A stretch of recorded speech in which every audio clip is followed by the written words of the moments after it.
hopefully I'll, if y'all can send me a copy of it, I think it'd be pretty. Oh, yes, of we will course. have it. And thank you so much. It turned out very nice. Thank you. Thank you so much. Okay, so we have 21 people at the waiting room. I'll admit them all in 4 more minutes in case. Yes, Lisa, do you want to guide us through the agenda or you already went through it? I was talking with Edmundo and Homer about the agenda. I'm just gonna introduce Homer briefly.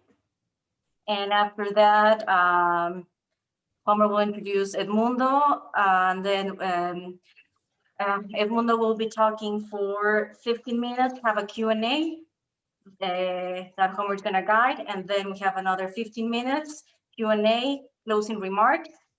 Then we have the video, and then Q&A for Alamo Global Student Distinction. I'm very excited. We have really a star in the private sector with us here today, and Yes. and I think that's the best way to give a testament of how important are these competencies in today's workplace. So it's as I was telling Dr. Guevara, it's a privilege. I'm not a star. I'm just lucky that I went through whatever I went through, and so looking forward to this. Fantastic. Where are you right now physically? I'm in Mexico City at my home. You're looking at my home office, and I've been locked here for 8 months. So that's yeah. I just got, my family's from Mexico City, and my daughter just called me that her best friend got COVID. So you're kidding. And she's staying at my mom's house. Is that right? Wow. That's kind of scary right now, but hopefully. Where do they live? El Pedregal. El Pedregal, yeah, in the southern part. That's beautiful. That's my favorite part of the city. I live in the western part of the city, but the southern part is the most beautiful. Pues qué envidia, tengo ganas de estar en México ya. Extraño mucho a mi familia.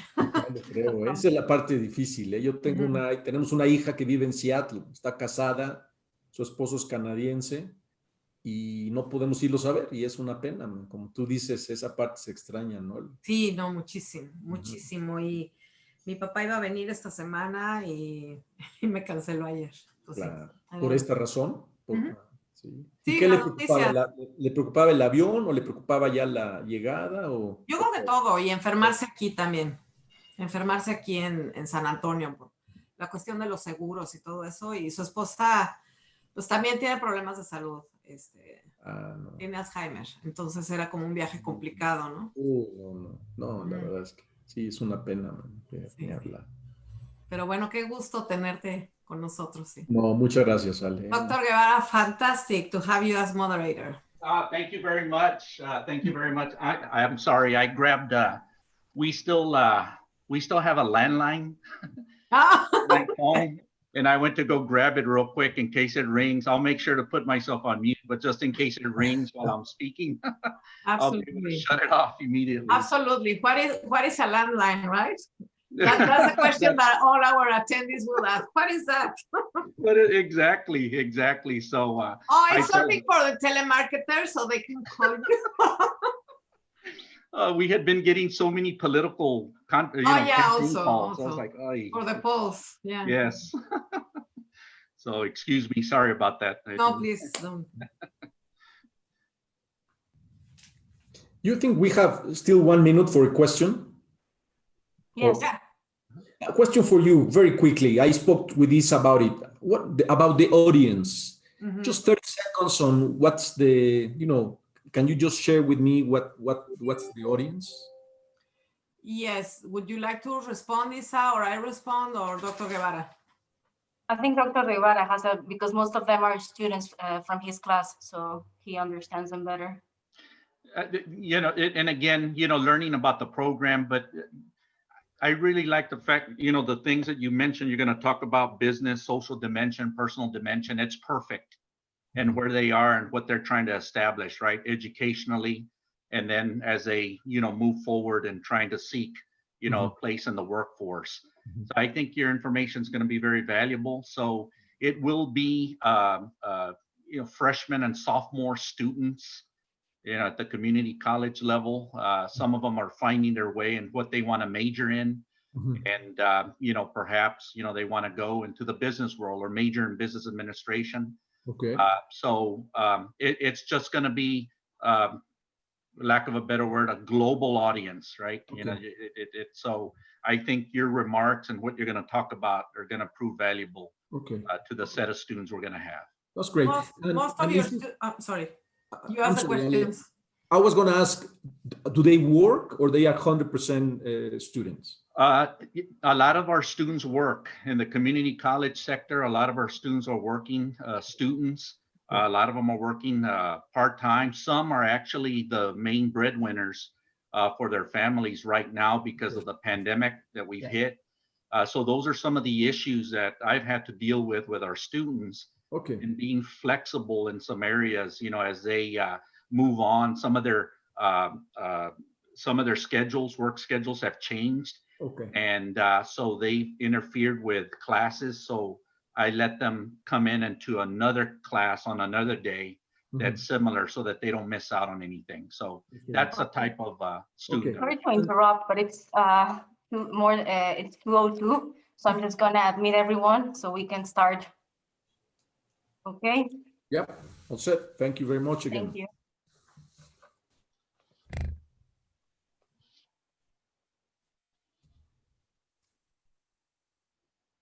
Y como decimos, sale en México, Dios nos agarre confesados. Exacto. Welcome. Thank you everyone for being here today. We're very excited about this session. We have an amazing guest speaker, and we're also introducing for the very first time the Alamo Global Student Distinction, or AGS. I would like to introduce our moderator, Dr. Homer Guevara, who has been a great friend for the Office of International Programs, as well as the champion for this new initiative. So Dr. Homer Guevara is a professor of government and economics at Northwest Vista College. He has taught at NBC for 20 years, and he has served as the chair of business and government. He has also been part of community organizations, including the Board of Trustees for CPS Energy. He was appointed co-chair of the Education and Workforce Council for the San Antonio Chamber of Commerce in 2018, and will continue in that capacity through 2021. Dr. Guevara holds both a Bachelor of Arts degree in Political Science and a Master of Science degree in Public Administration from St. Mary's University, and a Doctor of Education degree in Higher Education Administration from Baylor University. Welcome, Dr. Guevara. Thank you for being here. Isabel, thank you very much. Thank you so much for inviting me to moderate this particular session. We have a wonderful guest speaker that's going to be giving us some pointed advice and giving the students and everybody that has accessed this session some good valuable information. So we're looking forward to that. For housekeeping purposes, if folks that have zoomed in, if you don't mind muting your microphones as we go through the presentation. We will have a chat feature that you can utilize if you have questions as we go through the discussion here today. We'll be able to go on ahead and extract those and ask our guest speaker those particular questions. So we'll be monitoring the questions that you have for us. But again, want to go on ahead and introduce our esteemed guest speaker today. We have Mr. Edmundo Vallejo that's with us. Mr. Vallejo was the CEO of GE Latin America, and he received his graduate degree from the University of Notre Dame and received an MBA from the Harvard Business School. Edmundo is also the author of Frente de Batalla, a book where he presents the reflections of 10 leaders on their most representative experiences as CEOs. The common thread of their stories are the three pillars that govern every leader's activities: the strategy, the execution, and the development of talent and the culture of an organization. He is currently a board member at Grupo Bimbo and other enterprises in Mexico, and is a business professor for graduate students at Universidad Iberoamericana and IPADE Business School. So I'd like to present you, Mr. Edmundo Vallejo. Edmundo, thank you so much for being here with us today. Oh, Dr. Guevara, it's a privilege. Thank you very much for the introduction, and Ale, Isa, thank you very much for this opportunity. First of all, let me say that I hope from a health perspective, you and your families are doing well. Very, very tough times globally. So I trust your families are doing well. I think one of the benefits of this kind of invitations, believe it or not, is that the speaker, whoever you invite, ends up learning more than the people are listening and asking questions, because it forces you as speaker to reflect, and then you stop, leave everything you are doing, and spend a couple of days thinking about what to say. And at the end, the beneficiary, the speaker is very, very clear. So for that, I appreciate this opportunity. As Dr. Guevara said, I'm a chemical engineer, and my passion are the sports. And I was telling Dr. Guevara that the very first time that I left Mexico, and the first time I ever took a plane, a flight, was to play a World Series, a baseball World Series representing my country. I saw the picture behind him. So I was 15. And since then, I've been very close to the US. I'm from Mexico, Mexico City. My wife is from Mexico City. Our daughters are from here. But I study in the US. I work in the US several years. I play sports in the US several times. Our eldest daughter lives in Seattle. She's married to a Canadian. So very, very close to the US, culturally, socially, emotionally speaking. So when they invited me to this opportunity, I said, absolutely. The title, it's always very important for me what the title is, because that sets the tone of what I want to say. The title, I'll just repeat it to you: Between Neighbors, Few Reflections on What Unites Us in an Interconnected World. Between Neighbors, Few Reflections on What Unites Us in an Interconnected World. And the three words that really caught my attention were what unites us. Between neighbors, yes, we are neighbors, US and Mexico, and particularly Texas and Mexico. Interconnected world, I don't have to tell you anything about it. You are experts on an interconnected world. But what really thought was very interesting was this idea of what unites us, because that sets a very interesting opportunity to reflect what unites us from whatever perspective. So objective is very simple. I would like to reflect a few minutes on that, what unites us. My hope, and I trust and I cross my fingers, that you take one idea home. If you take two, it's a luxury. My hope is that you grab one idea and you say, you know what, the other 5 ideas are lousy, don't make any sense, I don't mind, etc. But if you take one idea and you say, you know what, this idea sounds interesting, let me work on that over the next few days, weeks, months, I think that will make this session worthwhile. And the format is very simple. It's this. I'll just make a few comments, stop, open to some questions through the chat. Dr. Guevara will monitor that. And then I'll go back to the second part, make a few more comments, more questions, and then closing remarks. And that's basically it. If I'm losing control of the time, please let me know, and I'll be aware of that. So with that objective, or those objectives, with that format, let me just start. Let me share with you some ideas on what I call the context. At the beginning, I thought, well, this is the background, and then I ended up changing a little bit. And let me share this idea of the context that we are going through, and then I'll move to the core of my comments. But let me start with this. There's a management guru that I'm sure Many of you have studied her. He passed away, I don't know, 10, 15 years ago. Dr. Peter Drucker.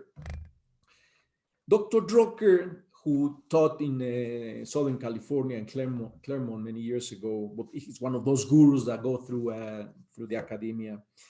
He had a comment. He said, it is dramatic, it is dramatic that a crisis has to come to force us to take the decisions that we knew we had to take, but we didn't, for whatever reason. It's dramatic that a crisis has to come to force us to make the decisions that we knew we had to make and we didn't. He was talking business-wise, but I'm sure it applies to personal life, applies to family. It's dramatic that a crisis has to come. And then he ended up the line saying, and it's even more dramatic to waste a crisis,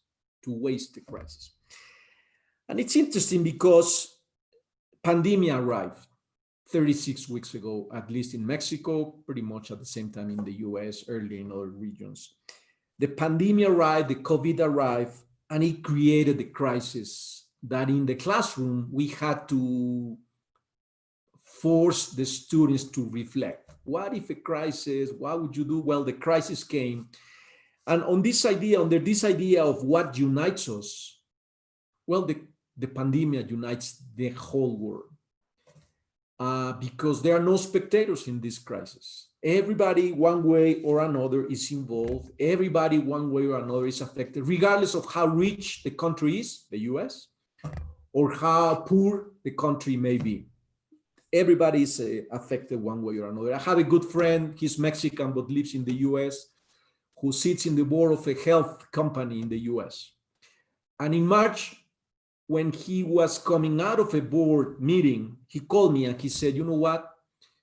Our children and our grandchildren are going to remember what we're going to go through. And this is March, and I thought he was exaggerating. We used to play baseball, Dr. Guevara, by the way, this friend of mine and myself, many, many years ago, and he has always exaggerated things. And I said, this is one of his famous comments. He was right on. I mean, our children and our grandchildren will remember that. So I think that's important from a context perspective. And then the final point on a context perspective, Drucker and the crisis, the pandemic being a global crisis, and it's a glue that puts us together. The third comment on the context aspect is what I call the flow of information. We have lots to grow in terms of information and instant information, depending on what you follow. We have lots to grow, what I call the circle of concern. Every morning we wake up and we read whatever we read.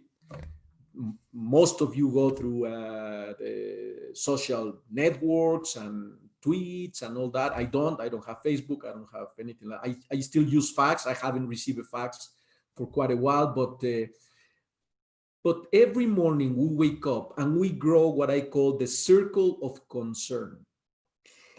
And very little in terms of information we receive on the circle that I grow, the what can I do circle. So every morning we grow the circle of concern, and that mini tiny little circle that I call the what can I do circle grows smaller and smaller and smaller in light of the big circle of concern. That's my context. So that unites us, no matter whether you are in Texas, in Mexico City, in Sao Paulo, or wherever you are, we are all facing exactly the same situation. So with that, let me go to the core of my reflections. And I have what I even ended up calling them dimensions. I would like to share with you 3 dimensions and see what you think about them. So regardless of the country, regardless of the religion, regardless of your language, of your culture, your ideology, frankly, regardless of that, I think we are facing these dimensions and certainly several more. But let me share with you some thoughts on what I call the business dimension. Then after a few comments, if it's okay with you, we can stop and maybe get a couple of questions, few questions, and then we'll continue to another dimensions that I call the social dimension, and a third one that I call the personal dimension. So let me start with this first dimension, the business dimension, and I split that in two elements. One is the leadership aspect of the business dimension, and the second element is the future aspect of the business dimension. So few observations, few reflections on the leadership aspect of business. I thought it was interesting to develop, to separate, to segment leadership. And by the way, leadership, you are all students, or most of you are students, or you were students, and leadership is such an overused word that I'm sure you're even thinking, yeah, another comment on leadership. Impossible not to be honest, I have to confess. But I thought it was interesting to separate leadership from a timing perspective on three elements. Pre-COVID, so before pandemic, leadership pre-COVID, leadership during COVID, and leadership post-COVID. Because I think even leadership, which we all have studied and read, and there's thousands and thousands of books on leadership, even COVID has affected this concept of leadership. So pre-COVID leadership, I won't even talk about it. You are all experts, you have studied, keep studying that, that's important. But frankly, I was gonna say throw away the books on leadership. No, don't do that. I won't do that, so I won't suggest that. But leadership is changing significantly over the last 36 weeks since we went to this lockdown. I won't even mention pre-COVID leadership. You are experts, you have studied that, keep studying that. But COVID just wanted to make a comment. Our people need leadership. Our people, regardless who they are, we are all locked down in our homes, and we've been locked down for such a long time that we need help, we need guidance, we feel overwhelmed. There's uncertainty about the future. Socially speaking, we've been isolated for such a long time. I've read studies that say that productivity has increased double digit, which means people are working longer hours, frankly. So leadership becomes such a critical aspect during this COVID time. And it has lasted such a long time, 36 weeks in Mexico, probably in the US the same, that even during COVID, leadership has changed. And whatever leadership role we were playing when we started locking our homes, it's also evolving, changing in some direction. I think leadership has become, if that was ever important 24/7, it's even more important now. It's even more important when we wake up as leaders. It doesn't matter who we work with, who reports us, who are our bosses. Leadership starts very early in the morning and then goes through the entire day, and it's evolving in a direction that we don't know. Let me recognize, I'm 63 years old. I apologize, I'm 63 years old. Let me recognize that whatever I share with you about crisis, it's of no use or very little use. I remember perfectly crisis. I'm from Mexico. Crisis in 1976, 82, 87, 94, 2000, 2008. I can even put specific dates, September 15, 2008, Lehman Brothers bankruptcy, etc. I can share with you exactly where I was in each one of those crises. This situation, this crisis has nothing to do with whatever happened before. You guys are creating, inventing the path to the future. And whatever books you read, whatever all people like myself to talk to, whatever expert, it's hear that, listen that, be respectful to us, but you are inventing the paths to the future, because totally new, global, from no demand, no supply chains were broken, countries in situation of unemployment, crisis, and by the way, we are all locked in our homes. That's inconceivable. I come from a culture, Mexico, when there's an earthquake and immediately we get out to help. Well, here we are in a crisis and they told us, and by the way, go to your home and don't leave. That's quite a crisis. That's quite a situation. So that's why I insist so much this situation about the COVID leadership is crucial. And we have to be sensitive of that. And my last point on leadership is post-COVID. And I only have one suggestion, one question on post-COVID leadership. Post-COVID leadership means that hopefully soon, who knows when, we'll have to decide what we want, what we do, a lo que queremos regresar, what we want to go back to. And we also have to decide what we don't want to go back to. And that's a leadership decision. We have to decide what we have to go back to because we missed some good things that were happening. But we also have to decide what we don't want to go back to. Dr. Drucker said, a crisis had to come to force us to make those decisions. Well, the crisis came. And it would be a shame from a leadership perspective if we go back to things that we knew we didn't want to do. So post-COVID leadership, I only dare to launch that question, which I think is a critical question. What we don't want to go back to. And then still in the business dimension, the second point, in addition to leadership that I wanted to share with you is discussing the future. What's next? And as I said, number one, nobody knows. It's totally a new territory. So you'll have to figure it out how to create those paths.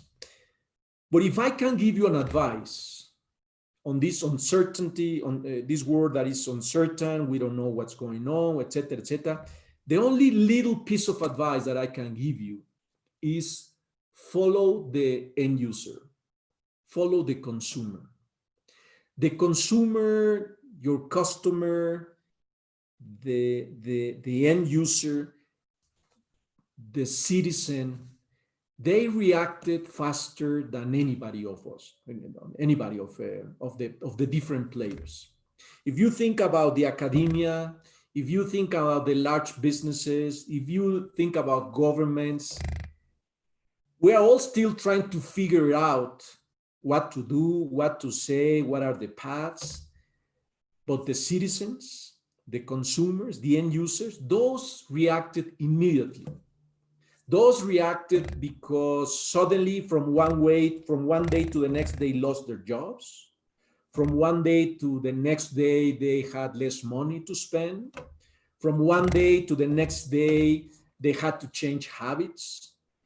So if I can give you a little piece of advice about the future is talk to your users, to the end user, to your consumers, see the citizens in action because they are giving you some guidelines.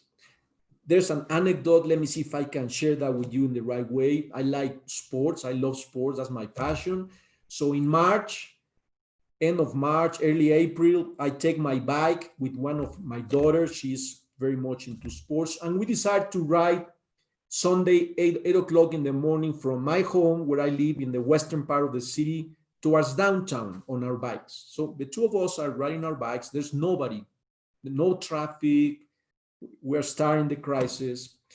And we get into beautiful downtown Mexico City area. And there's this avenue where there are no cars allowed, only people, Paseo Madero Alley. And there's this person, 8 o'clock in the morning, playing this musical instrument, which is very old, the organillero, the play. moves this handle, and there's some music, not very nice music, but it's been around for 50 years. So here's this guy wearing a uniform, 8 o'clock in the morning, Sunday, moving the handle to play some music, and there's nobody there. Nobody there. Has his hat on the floor because people pass and put some money on the to the organillero. My daughter and myself go around Zócalo, downtown, come back, pass again 15 minutes later. There's nobody. And I realized that that's exactly what was going to happen socially to many people that lost the jobs from one day to the next one. I don't know why this anecdote came to me, but my point is, follow the consumer, follow the end user, follow the citizen. They are reacting faster than we can imagine. And they are giving us signals of what to do, what's next, how to change habits, how do we build services, how do we build products, how do we create policy. I think that's very, very important. And my final point on the future, and with that, I will stop and maybe get 2 or 3 questions, and then I will continue. But my final point on the business dimension and about the future, I think there's a skill, a competence, a skill that you will have to develop that is crucial today, which is the ability to ask the right question. The ability to ask the right question. That is crucial. That is crucial. If we as leaders, we as business people, we as public servants, leaders of civic organizations, we are used to telling the people what to do because we know the answers. We don't know the future. It's so uncertain that whoever brags about the answers, I think is making a big mistake. It's running a big risk.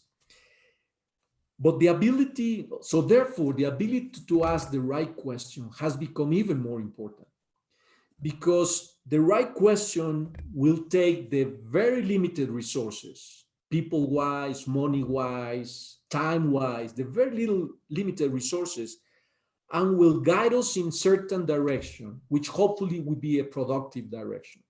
So when the answer comes back a month later, 2 months later, we can do something about that information.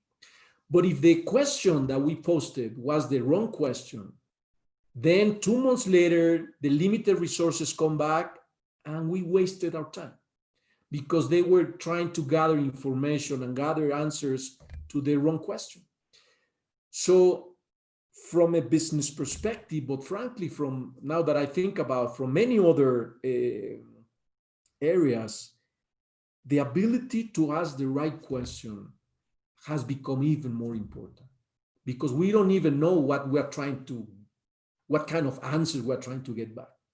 So my suggestion is for you, young people, students, people that are working hard and studying hard at the same time, you can practice that. You can practice the ability to ask the right question and start soon. Start working on that until you realize that you are developing that capability. So with that, let me stop there. We talked a little bit about the context, the big pandemic, the circle of concern, and this little circle of what can I do. And then I introduced this first dimension that I call the business dimension, either from a leadership perspective, but also from trying to understand the next steps, the future scenario. So let me stop there, and then I'll continue with a couple of other dimensions, but see whether there's a question or a comment or an observation, or obviously a disagreement. Dr. Guevara, all yours. Right now, we don't have any questions on the chat feature, but does anyone have any questions, any thoughts so far? I know I have several of my students on board here, so it would be good to ask some questions if you have any, please. But you made some timely comments about, policy issues, the questions that people have to keep asking as we move forward, working through this pandemic. And it's about creativity, right? As we move forward and trying to figure out, what are we going to do? And you talked about the best practices also. Do we want to go back to what we were before? We're finding out right now that some things are working out better as people are working from home and perhaps even delivery of education in some instances. So, we're working through those things, and it's good to have an open mind, as we move through this. So, you had some really timely comments about that, Edmundo. Okay. Okay. Isabel? And I believe that Dr. Javier had a question. Thank you. I'm very interested in your comments about asking the right questions. What for you personally at this time in this context is a right question to ask? I think, Dr. Drabier, thank you for the question. Depending on the environment that you are surrounded, I sit in 3 boards of companies. So let me give you an example from a business perspective. But just last week in a board meeting, the business leader of this particular business, it's a group that has different divisions. This particular business leader said, we ran some numbers, and we realized that from a efficiency perspective, from a cost perspective, our business is as efficient as it can be. That was his comment. He was very convinced. He even put a number, he won't tell you anything, but he even said 350 million pesos. That's the best we can do from a cost perspective. The number doesn't matter, but so he said 350. And then I raised my hand and I asked him, Dr. Revier, I asked him, how do you know? How do you know that 350 is the best that you can do? And he said, I don't know. That's what my people told me. And then I said, which is not a very good question, a very good answer. And then I suggested, well, let's work this challenge in the opposite way. If you reduce half of your cost, how much would you have to sell to make money? And then open a different discussion. So that's an example on the business side. Now let me give you a totally different example on a different context, different environment. I have friends that we get together on Zoom, 8, 9 friends, who spend the first 15 minutes talking about how bad things are, how poor the government is taking decisions, how lousy the economy is doing, etc., etc., etc. I'm sure that dialogue goes around 200 and plus countries in the world, same tone. And then suddenly after 10 minutes, I ask them, okay, what are you doing? I understand everything that is wrong and nothing you can do about it. So my question to you, I ask my friends, what are you doing? Just give me one example of what are you doing? And the answers, Dr. Revier, are 0. There are no answers.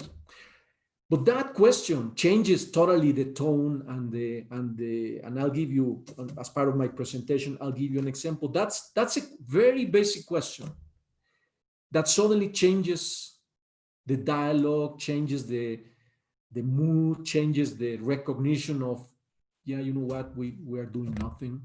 So two examples that just come to my mind right away on total different aspects, but I think are important. Final example, Dr. Revier, another board meeting. The CEO of this company shows a chart, this is 2 months ago, that says, this is what we're gonna do the next months.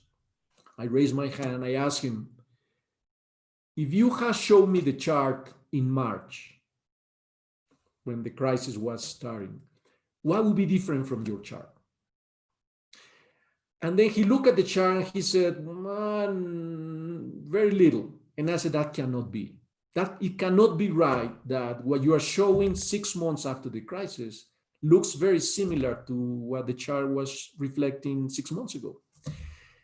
Very simple question that again comes to my mind, Dr. David, but those simple questions become very important and doesn't even suggest what the answer is. Have no idea what the answer is, but it's so important.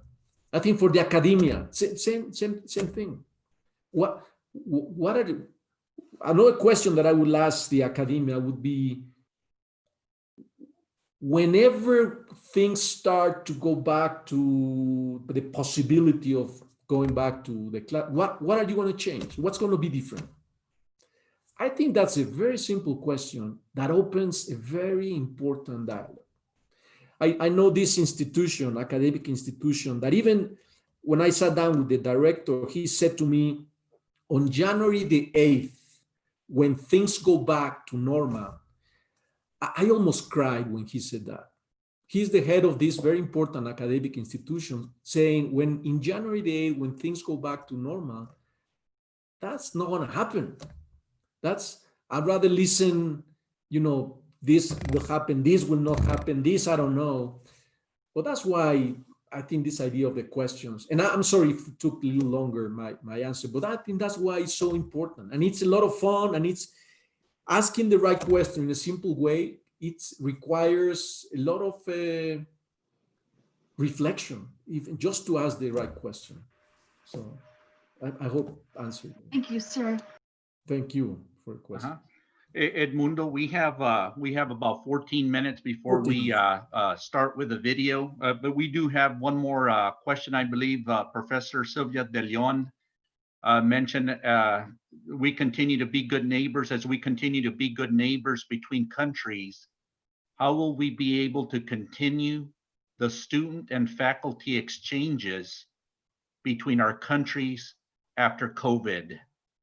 Yeah, I think that's crucial. I don't have the answer, but hopefully we'll be able to do these hybrid programs, this Zoom, just this opportunity.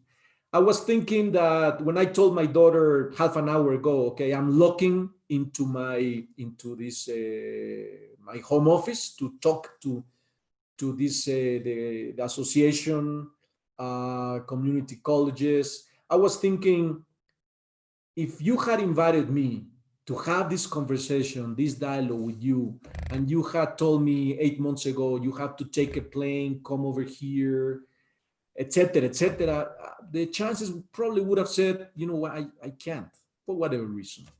But here we are having this opportunity. So there are some good things happening here. But Dr. De Leon, you are absolutely right. There are other things that we'll have to figure out how to address that, because the one-on-one, the contact aspect, traveling is very important for us in our family. We have learned so much from the traveling, so we'll have to figure out how to do that.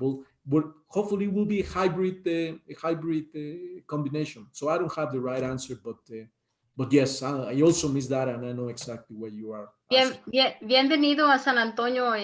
Thank you very much for your insight. And we could do hybrids, we could do virtual, but we want to keep that link. Yes. Our countries have been great neighbors, and we definitely want to keep that link. Absolutely. I always feel very privileged to teach the students from Mexico and other countries. Absolutely. Thank you. No, I agree 100%, Dr. De Leon. We need to figure out how to address that. But we miss that part. We definitely miss that part. Okay, thank you for the question. Let me just move. We have 12 more minutes and 2 more dimensions, and I'll go through those quickly. And please interrupt me if it takes longer than expected. The second dimension is what I call the social dimension. I spoke about the business dimension. Let me quickly talk a little bit about the social dimension. Number 1, regardless of the country that we live at, we are facing dilemmas. We're facing dilemmas from a social perspective. Do we reduce salaries? Do we lay off people? Do I close? Do I invest because I have to, because I should? lot of dilemmas going on from that have an impact on society. And I think more than ever, I don't want to say more than ever, I have no idea what ever means, but for more than many years, we're facing dilemmas that we never faced. So point number one, from a social perspective, we're facing those very challenging dilemmas, regardless of the country, and that's uniting us, culturally speaking, geopolitically speaking, because we all cultures are facing dilemmas. Number one. Number two, I would like to emphasize, in light of what's happening, in light of the context that I was sharing with you, the importance of civic participation. Civic participation. I think it is more important than in the past. Let me share with you this story that I learned from your country, from the US. When many years ago, the company asked me to move my family, and we went to Massachusetts. I worked there 3 years. Very first Monday, I sat down at lunchtime with these people from the US, and the dialogue started with one person saying, "What did you do over the weekend?" And this person said, "Well, I went to this race to raise funds." And then the other person from the US said, they asked him, "What did you do during the weekend?" And he said, "Well, I went to church and we painted the church." And then finally, the other person, "What do you do over the weekend?" "Well, I went to this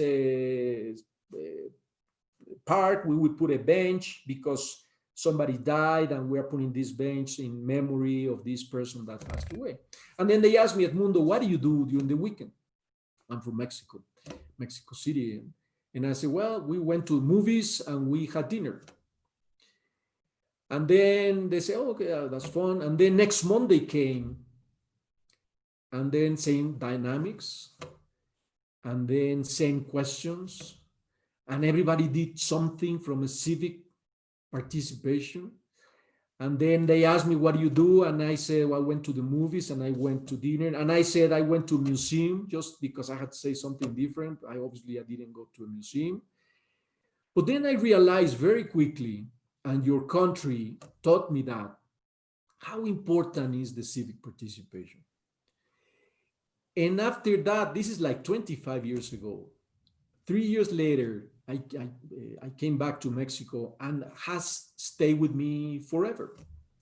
But that is not ingrained in the Mexican culture, with few exceptions. I even know numbers. 80% of the people in the US participate one way or another in civic participation, less than 20% in Mexico.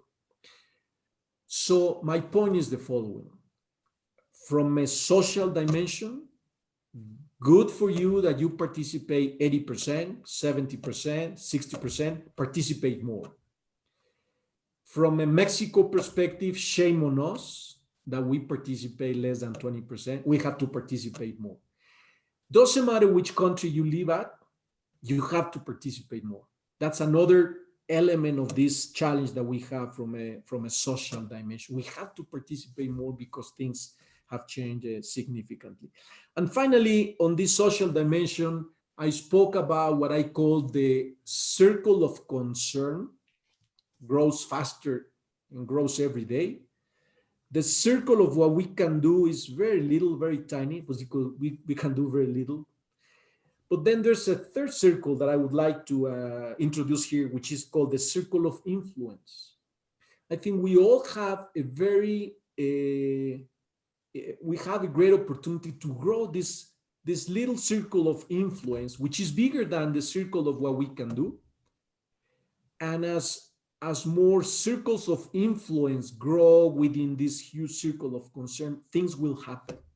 And I think from a social dimension, I think we have that responsibility to grow that circle of influence. There's a lot we can do, regardless of our age, regardless of our socioeconomic possibilities, regardless of our training. We have to realize that from a social dimension and from a civic participation, we have fantastic opportunities to influence. And that circle is very important. That circle is very important, and that's an invitation to do so. And we can talk more about this social dimension. And let me just open this to a last dimension that I would like to share with you. And then I stop for any other question that you may have. But is this what I call the personal dimension? And the personal dimension, I have 3 points. On the personal dimension, change has become imperative. Change has become imperative. Let me quote Darwin. I'm sure you quote Darwin every day now, but Charles Darwin, and I don't remember in English, but it is not the strongest of the species, not the smartest of the species, but the one that adapts better to change, the one that survives. It's something along those lines. So change has become our everyday guidance. We have to change, but it's very hard to change. It is very hard for many reasons. For ignorance, we never practice, because forces us to get out of our comfort zone, because we are used to somebody telling us what to do. In the case of Mexico, and not the US, but in the case of Mexico, change is not in our DNA. To change, when you change, it forces you to learn new things. And with few exceptions, we stop learning when we get out of school in many cultures, in many countries. We stop reading when we get out of schools in many countries, which is very sad. But that's why change is it's very hard. It makes us vulnerable. We don't want to be vulnerable, but change exposes us as human. But we have to change.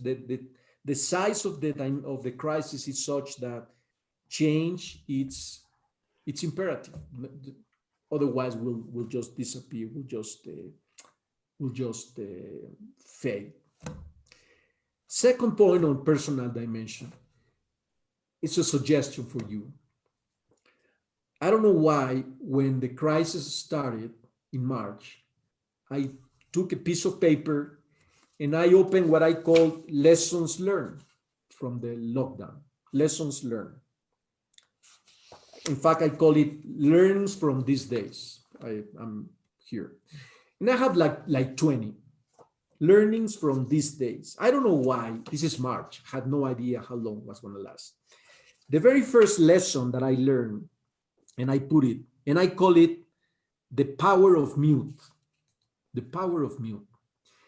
And that learning came when we were 8 friends. We've been friends for 25 years. Every month we get together, we talk, personal-wise, family-wise, professional-wise. We know each other very well. We had our very first Zoom call, and I realized for the first time in 25 years that we were listening to each other. I was talking, the other 7 people were on mute, and they were listening what I was saying. And I was very happy to realize that finally they were listening. Finally, nobody was interrupting, nobody was making the joke, nobody was making the sarcastic comment. So I call that the power of mute, the importance of listening. That was my very first learning in March. And then I have like 20 more. And my last one, 2 weeks ago, I realized that during the pandemic, there's people, there are organizations, there are companies that are hiding underneath the bed, underneath the mattress, waiting for the crisis to go away, to disappear, to pass. And I realized that, I have to admit, don't tell that, but I realized by watching some of our close families, our close relatives, not on my side, but on my wife's side, but don't tell my wife that I'm sharing with you this, please. We've been married for 36 years, but even with that comment, he would probably will have some issues. But I realized that there are people, there are companies, there are organizations that are hiding underneath the bed, waiting for things to happen. And exactly the opposite. There are people, there are organizations, there are companies that are growing. And I'm not suggesting that they are coming out and fight with COVID. You can't even see the enemy, but they are growing in terms of the mentality, the way they think, what they are reading, what they are talking about, what they are realizing. I think that's, to me, that has been another discovery during these 8 months. And that's a learning, that's been a learning for me. And then my final point on personal dimension is,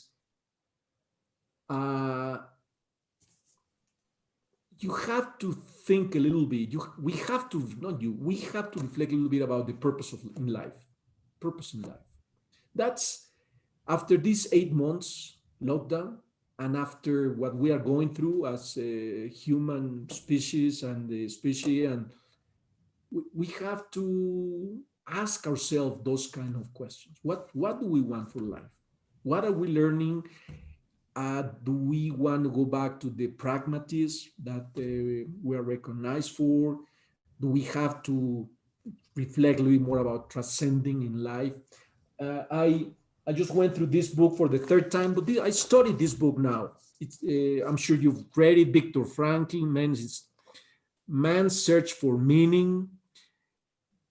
This time, for the third time, I even highlighted, wrote down things.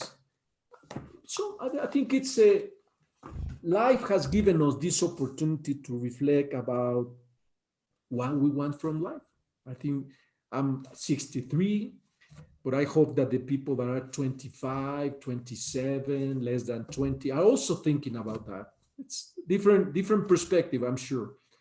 But we have to recognize that we are being challenged from different angles. So in terms of purpose in life, I think that's a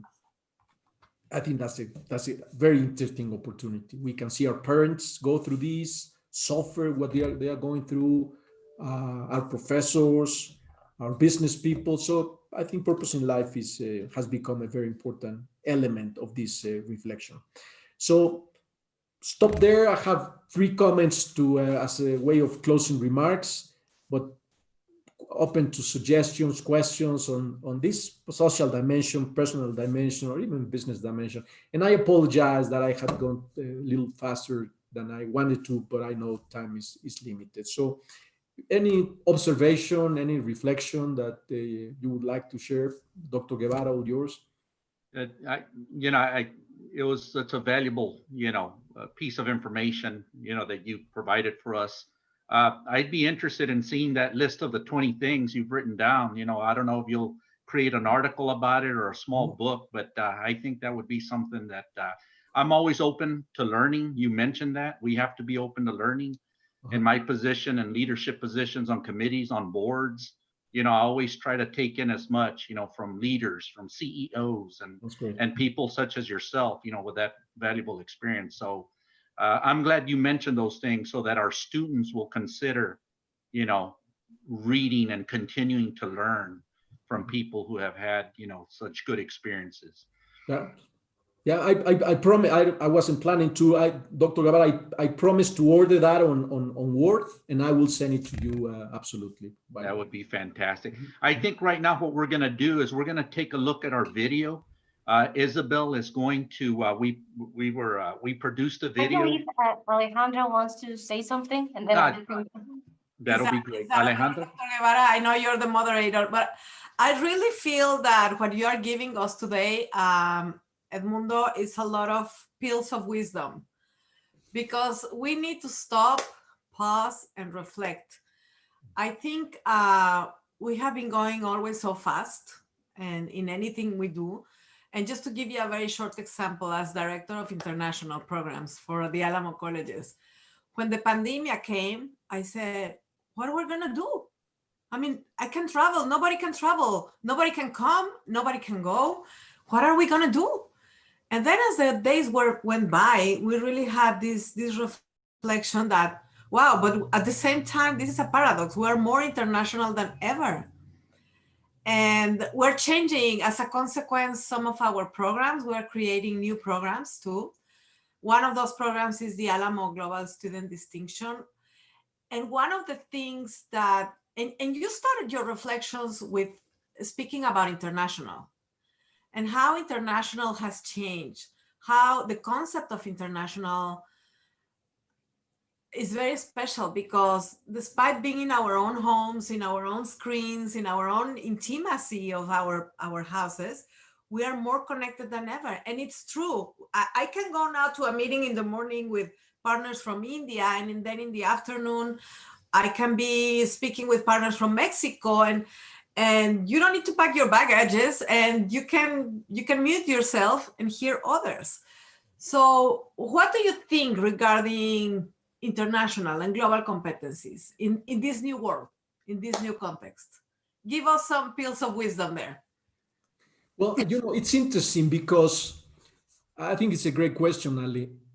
8 months ago, what we were learning and listening, particularly the role that the US was playing or is playing geopolitically, globally speaking, we started to hear and read about instead of globalization, we were moving toward this regionalization aspect, concept.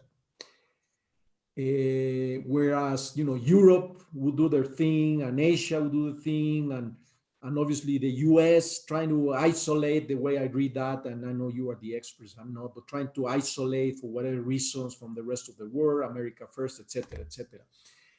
Now this situation comes, and there are elements, Ale, I think that are, I'm a believer on globalization. There are elements that give us hope again about that. For example, the development of the vaccine and how that's going to be developed, how it's going to be distributed, how it's going to be commercialized. When I was reading today early in the morning, not only about the progress on different players of the pharmaceutical industry, but how that's going to be distributed, what role are playing, and that's putting us again. It's a little element, it's a big element, but it's a specific example of how the world is getting together again. This situation, you just mentioned that, this Zoom situation, this Zoom technology or connectivity increased dramatically. And you learn what's happening in different regions. So to me, we are trying to figure out what's going to happen. I wouldn't, just based on what I said, I wouldn't be able to guess how this is going to turn out. But what's very interesting is how the whole world is trying to figure out what's next. The big business schools, I'm a little more familiar with that. They are trying to figure it out. How they do that. The other day, I was attending as a participant to a presentation by a well-known business school. It's just amazing what you can do technologically speaking. So from that, I think that we'll try to figure out which direction. There are things that we are missing. Dr. De Leon asked a very important question: how that interactivity, how is that going to happen? But I think what's exciting is, organizations like yours are all trying to figure it out, and we are no different from the big names in the world. When you hear, the other day I heard this presentation from a professor from a very well-known business school and was talking about whatever, and I was thinking, you have no idea what you're talking about. You are so far away from what's happening in the real world that puts organizations like yours, like mine, our own role as individuals. We are very much closer than we were before. I think one of the learnings, Ale, it's right here. One of the learnings is that here. Let me use the right pronunciation. The hierarchical aspects flatten down. When we are in Zoom and you see people with big names, titles, that's not as important as it used to be in the past. I don't care whether you are the VP or whatever, and you are the dean or whatever. On Zoom, we all look the same. and we all have the same houses, and we all have the same challenges at home. And I think that's fantastic. That's fantastic because I don't care what your name is, Mrs. Big Name or Mr. Big Name, organization, whatever. On this kind of dialogues, it doesn't matter. Now it just happens that I'm just a little citizen in this western part of Mexico City, and I dare to listen at this professor from this big school, and I say, you have no idea what you're going to. You have no idea. And now we are at the same level, at a much closer level. I think that's fantastic. I think it wasn't that way 8 months ago. So I think now we have to take advantage of that. Now, how do we figure out as organizations, as programs, as companies, how do we do that? So I wouldn't be able to guess, but I think from that perspective, I think it's very exciting. And the big monsters, the big names, the big dinosaurs, it's so hard for them to change. It's so hard for them to figure out and then move the whole thing. Whereas the tiny, smaller, more flexible organizations, persons, companies will have an advantage. So that's my invitation is let's use that advantage and take that opportunity. Thank you. Thank you. Great information right there. Thank you so much, Edmundo, for sharing those thoughts. Isabel, I believe, will show us a video that discussing the information at hand. The Alamo Global Student Distinction Program, or AGS, allows students to earn a special recognition for participating in select international courses and multicultural activities. Participation in these activities will be rewarded with miles. Based on the miles earned by the time of your graduation, you'll receive one of 3 levels of the AGS distinction: Global Citizen, Diplomat, or Ambassador. The goal of AGS is to give you the skill sets necessary to become a global citizen and compete in today's global workforce. So this program will be beneficial to students as they seek to transfer to a 4-year university to get a degree there, or they want to go straight into the workforce. So the skills that they learn through these international programs will provide them a big step as they try to gain employment, as businesses are moving towards a more global business model. It puts our students at an advantage to be able to get those jobs here in San Antonio and the surrounding community. Global competence will help you understand the diversity of world cultures. It will help you become integrated to all these people from around the world, which is very important. You are living, again, in a global village, and you need to understand who your neighbor is. My international experience helped me in my professional goals in regards to being more accepting in a diverse group of people. It also helps you with your leadership skills, being able to connect with others and being able to get over that culture shock helps you adapt to your areas. It helps you be more engaging with others. One of the best lessons that I've learned is that anybody can have an international experience. Whether you're here in San Antonio or whether you're meeting somebody from an international location, you can always have that connectivity with others. AGS is a very flexible program. As long as you have an interest to learn and earn about global or international competencies, you're going to be able to enroll and participate from your house, from your classroom, or from around the world. By earning one of the AGS badges on your Alamo Experience transcript, you'll graduate with a special distinction, helping you stand out in today's job market. Become a global citizen and earn the AGS distinction. Visit our website and apply.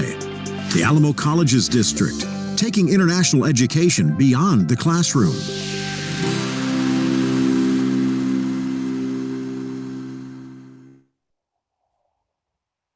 That was a fantastic video. I think that was a world premiere of the AGS video.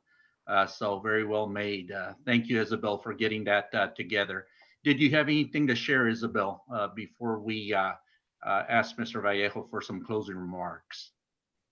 I believe Alejandra has some closing remarks, and then we can go with Edmundo, if that's okay.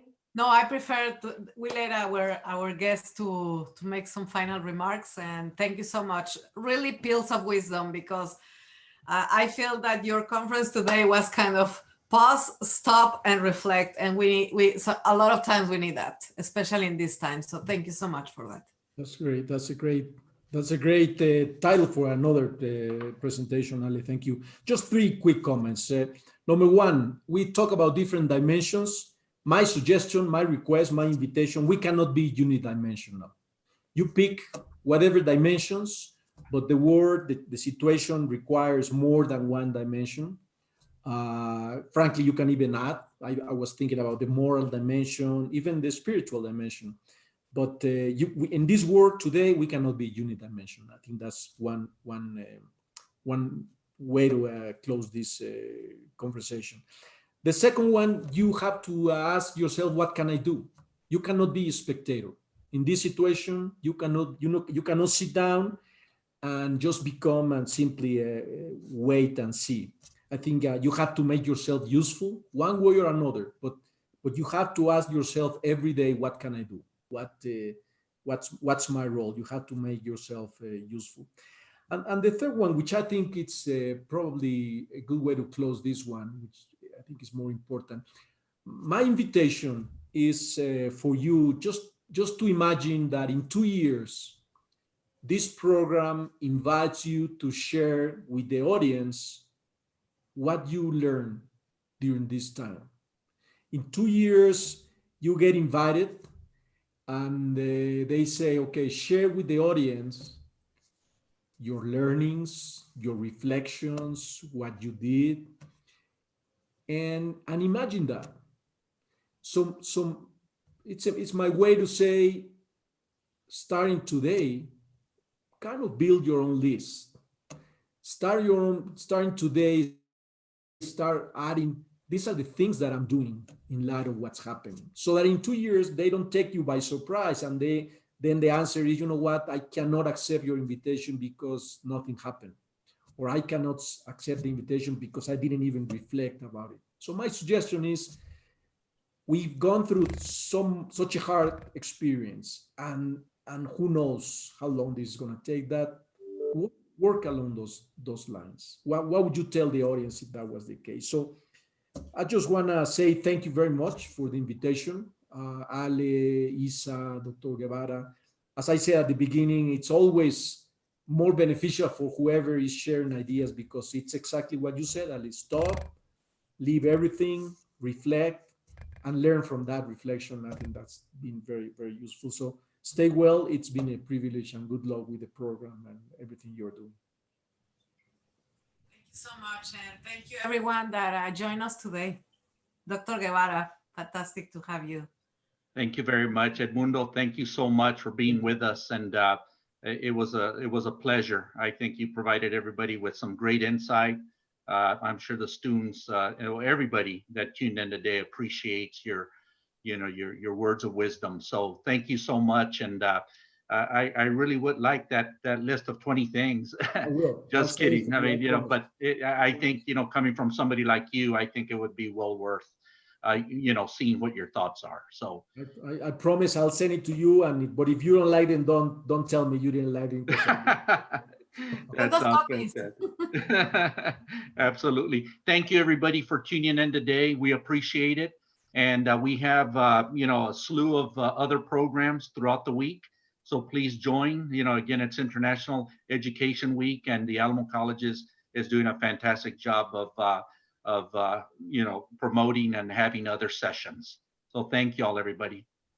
Thank you so much, Dr. Guevara, and all the students. If you're interested in learning more about the new program, just we will be available for you to share more information. Thank you. Thank you very much. Take care. Stay well. Thank you, Edmundo. Dr. Guevara, thank you so much. Gracias, Isa.